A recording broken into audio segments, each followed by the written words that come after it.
Oh, buddy, I think this might be a little too fancy for our farm. What do you think? No, that's not too fancy. It's not too fancy. Look at this thing. It has shelves. It has shelves. That's what we need. That's what we need, buddy. Then we can put all our stuff there, so when we're broke down at the end of the field and the salesman or the partsman says they can't get parts, we can take the stuff off our shelves. Whoa. Look at what's all going on up there. Okay. Okay, let's go look at the other one.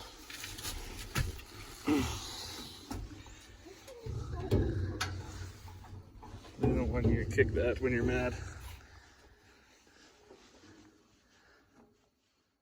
Well, good evening. What is it? It's 6 o'clock. So as you can see, we spent most of the day, well, maybe you can't see, but we did. We spent most of the day in the city at a combine clinic New Holland put on, and then over to Ritchie Brothers. So I bought this plate compactor and a new platform scale to replace that one, or just be a spare for filling molasses, because kind of sounds like molasses could be another busy year with the lack of hay volumes in the area.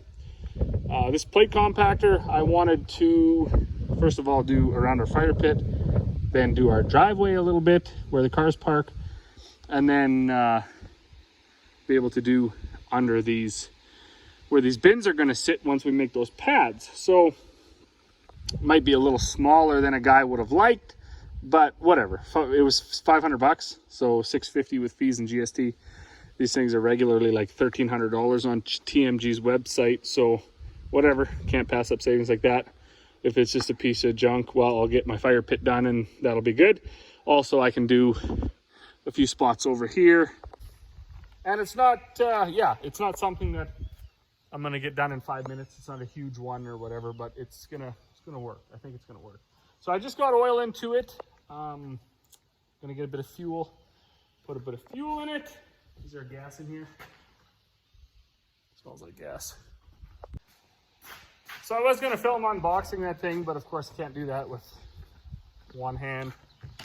So I didn't. I unboxed it. It came out of this box and it went to here, and then I put it together. Put some oil in it, put the handle on it. Now I'm gonna see if it starts. That would be a win. I'll turn it on first. That wasn't too bad. Let it warm up a little bit. Anyways, well, that thing's doing its thing. A little about that clinic, right? We were gone Monday. We left to Edmonton. Thursday, we got back Thursday night. It is Friday now. So Monday, salesman phoned. He said, hey, you guys aren't too busy. Towards the end of the week, Friday, we're putting on a combine clinic.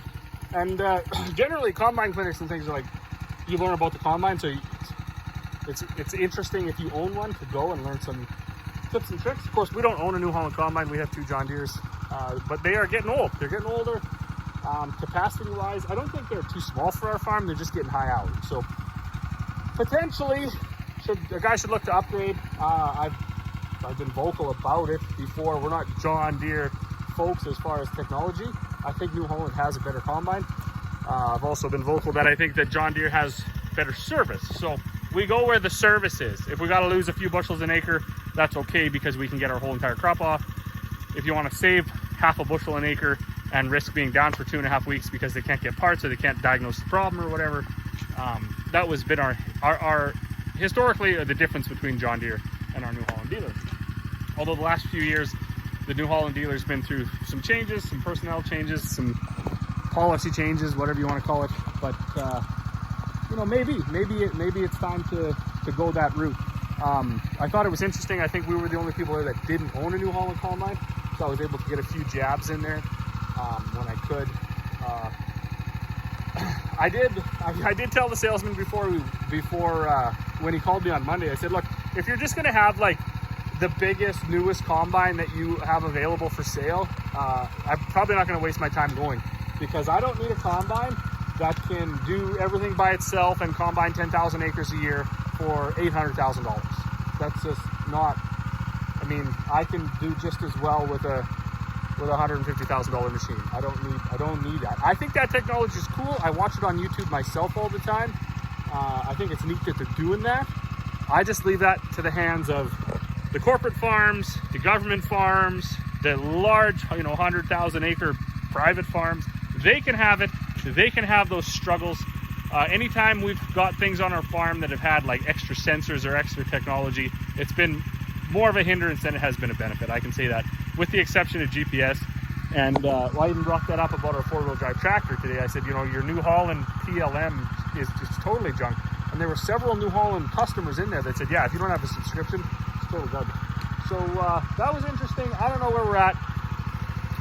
We might get one out here this fall. Kind of depends on how it goes, right? But that's that.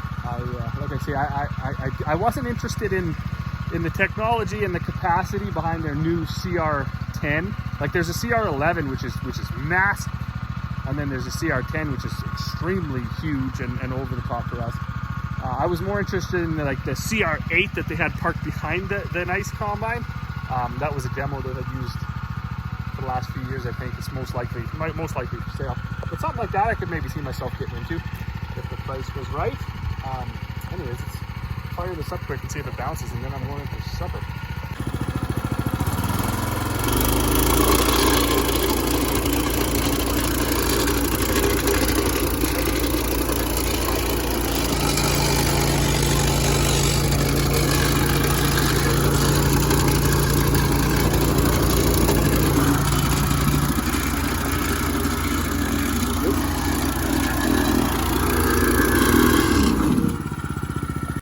Well, there you have it.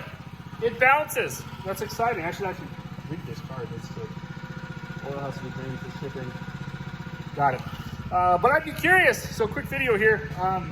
Hopefully you guys have made it through to the end here. What's your thoughts on this farm technology if you're farmers? Do you like to go and waste the day and look at stuff that you're most likely never going to own? Or do you try to keep it real for at least the physical part of your day where you're actually going to be present? Do you because I like to just see what's, what I can actually see myself in the future owning or using. If I'm going to waste my day and drive there, I don't, because YouTube fills me in on the rest. I can look up all the latest and greatest stuff that I'll never own on YouTube. Uh-oh. Did I just crush that cat? Nope. No big deal. All right. Anyways, so yeah, what are your thoughts? Do you like to waste your day and look at stuff that you're never ever going to own, or would you rather keep it a little more reasonable and spend your day looking at stuff that you may or may not own in the future?